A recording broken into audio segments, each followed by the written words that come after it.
Let me begin with a question, and it is this. Is there a viable center, and can such a center be mobilized to enact widely backed legislative goals with bipartisan support? Anybody who listens to me or watches me knows that my answer to that is in the affirmative.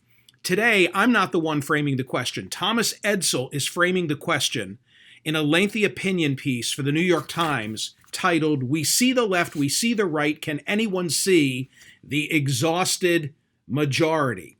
I think Tom Edsall has been listening to me on POTUS or watching me on CNN or some combination of both, and this is why I think so.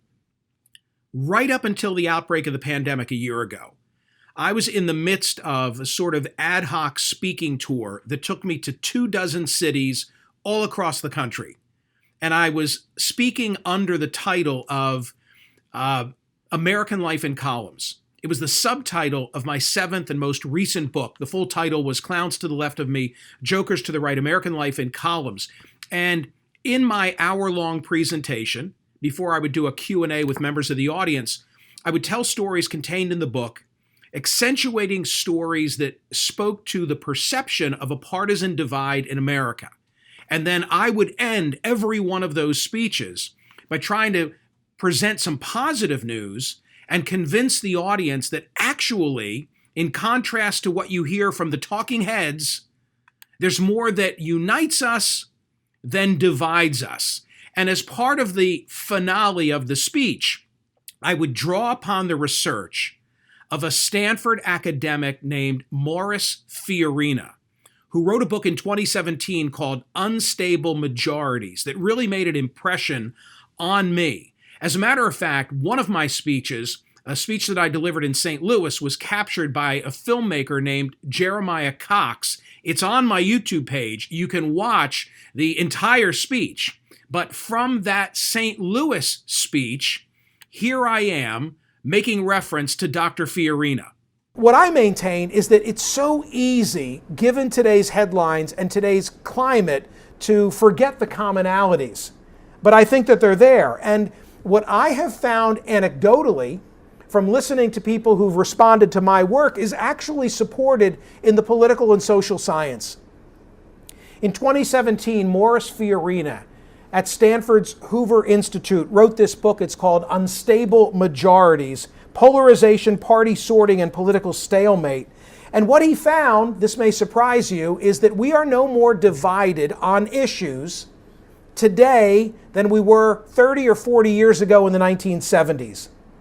The parties and the politicians, oh yes, they're much more polarized. There's a divide between the parties and the politicians who don't represent many of the rest of us. But the typical voter has not altered their opinion or been replaced by someone with an altered opinion on the fundamental issues of the day. It's not like there's been a sea change and change of our thinking on certain social or economic issues. We're pretty much where we were in the 70s. It wasn't just the research of Dr. Fiorina that I would draw upon, but he was my primary source as I would make the case that we're an increasingly diverse nation, but that there's this loud and hyperactive group of people on the left and the right who are tearing us apart, but that they don't represent the majority of the country, even though you might think so, based on media narratives and presentations. Something else that I remember, which is kind of interesting, is that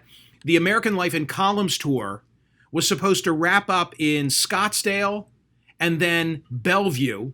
And then when I finished speaking in outside of Seattle, I was then going to broadcast my radio show for a full week from Stanford, where I've broadcast in the past. And one of my guests was to have been Morris Fiorina, because I was so accustomed to quoting his work. I was eager to now meet the man and be, face to face and have dialogue. Well, the end of the tour was canceled because of the pandemic. I never made it to Stanford for that week of radio broadcasts, but in April of 2020, Dr. Fiorina was my guest here talking about his book, Unstable Majorities, and his belief, this is the important part, that on core issues, Americans have really not altered their views from the 1970s to the present. Here he is with me on POTUS. We are more politically divided, but it's not because we, the people, are more politically divided. It's, as you said correctly, it's because our politicians, our activists and donors are more divided. But it is the case that the typical Democrat and Republican are more divided than they used to be because of the sorting process that I've talked about. When I was growing up in Western Pennsylvania, we had governors like Ray Schaefer and Bill Scranton, senators like Hugh Scott. North of us, New York had Nelson Rockefeller and Jake Javits, and we even had a black Republican senator in Massachusetts, Edward Brooke. Nowadays, you just don't find Republicans like that. And in the old days, there were very conservative senators and governors in the Democratic Party. And so it was easy for politicians in legislatures and in Congress for conservative Democrats to get together with conservative Republicans and liberal Democrats with liberal Republicans. But now the two parties have separated. They've sorted themselves into ideological camps. And so while the population as a whole doesn't look any different from when Jimmy Carter, a born-again Christian, was the Democratic nominee, the two parties actually look different. And there's still a big group in the middle, which is not ideological, which is pragmatic in its orientation, which simply wants to see progress done. It doesn't really belong. They feel they don't belong in either of these two parties we have today. And that big middle is the group that determines our elections. So that's Morris Fiorina from Stanford, author of Unstable Majorities, with me April 9, 2020 on POTUS, on SiriusXM. One more thing that I want to tell you, and then I'll circle back to the Thomas Edsall column about centrists in the New York Times. And it's this: March 13, so very recent, March 13 of 2021, I hosted on CNN Dr. Todd Rose, former neuroscientist from Harvard, now having formed a group, a research entity called Populus, and having presented a brand new survey that suggests, through a sort of unique style of modeling, that aspirationally we all want the same thing, and that we are not as divided as the politicians and the media mouthpieces would have us believe. So those who watch my CNN program know that a mainstay of the program is that I respond in real time to social media, tweets and Facebook posts that I do not see in advance. So after I interviewed Dr. Rose, and he made his case that there's more that unites Americans than divides us when we think about aspirationally, what do we want for the country? And there are a couple of hot button exceptions to that, not the least of which is immigration. But I'm now responding to someone's social media post, and gratuitously in responding, I make reference, this is on the 13th of March, I make reference to the fact that there's this Stanford academic who has come to the exact same conclusion. His name is Morris Fiorina. Checking in on tweets and Facebook comments from the world of Twitter. What do we have? The media and people at the extremes divide us while the majority sits around the middle trying to manage life. Amen to that. Right. I mean, we reward passion. We allow those with the loudest voices to commandeer the greatest number of microphones. I say it here every week, and I say it every day on radio. By the way, one other observation, he's not alone in this new data. There's a Stanford professor named Morris Fiorina who wrote a book 3 or 4 years ago, look it up, called Unstable Majorities. The thesis is that if you look at the 1970s versus the present day, Americans haven't changed their perception and policy and position on issues, the critical core issues. We see the world the same way. It's a fiction to think that we've become so divided. Okay, now back to Thomas Edsall from the Times. Like, okay, Michael, we get it. You love this guy, Morris Fiorina. You came to the Fiorina party first. So what? So Thomas Edsall has finally gotten turned on to Morris Fiorina. Look, it can't be a coincidence, right? I mean, he had to have been watching CNN on the 13th, where I gratuitously invoked Morris Fiorina's name. However he got there, I mean, a little shout out would have been nice, but however he got there, I'm thrilled that he's now writing about Fiorina's work. And this is really an extensive piece that draws on far more than Morris Fiorina, and I love it. I love it because it is confirmation of everything that I've been saying for years, which is that we're not as divided as the politicians make us out to be, and as their media handlers make us out to be.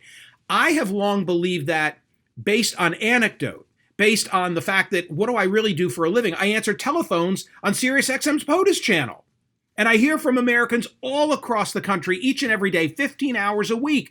And I can tell there's much more that unites us. But it's nice to know that the political science and the social science say the same thing. Thomas Edsall, quote, "Does Joe Biden's victory in 2020 represent the last gasp of an exhausted moderate tradition, or does a potentially powerful center lie dormant in our embattled political system?" Morris Fiorina, a political scientist at Stanford, argues in a series of essays and a book, Unstable Majorities, that it is the structure of the two-party system that prevents the center, the moderate majority of American voters, from asserting their dominion over national politics. Quote, "Given multiple dimensions of political conflict, economic, cultural, international, it is simply impossible for two internally homogeneous parties to represent the variety of viewpoints present in a large heterogeneous democracy." And then Edsall frames the issue. Fiorina is addressing one of the most important questions in America today. Is there a viable center? And can such a center be mobilized to enact widely backed legislative goals with bipartisan support?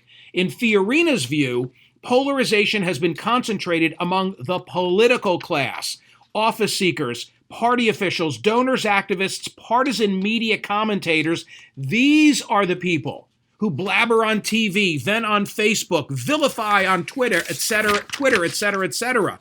This process effectively leaves out the general public, aka normal people, who are inattentive, uncertain, ambivalent, uninvolved, politically concerned with bread and butter issues.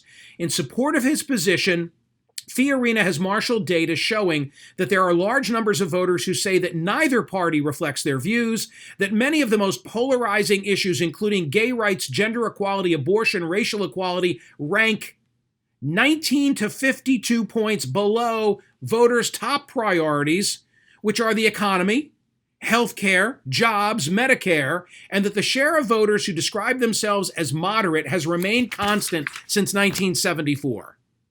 There's much more to it. He draws on far more political science and data than just Fiorina, much of which I'm already familiar with because I've quoted it on radio, on television, and in my speeches. But it's nice to see this kind of spotlight being shown on support for the proposition that we really can take control of this political narrative if only there would be more passion exhibited from centrists. We're out there in the greatest number.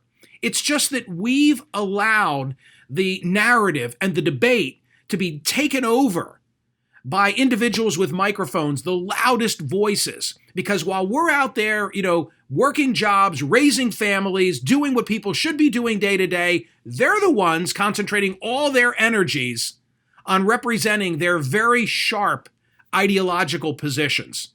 Read the piece by Thomas Edsall, and I think you'll be heartened to the extent you are a centrist. An independent thinker is a better way of thinking it. A person who wants to expand her or his independent mind. So Thomas Edsall, thank you for shining a light on the fact that yes, power can reside among centrists if only we get in the game.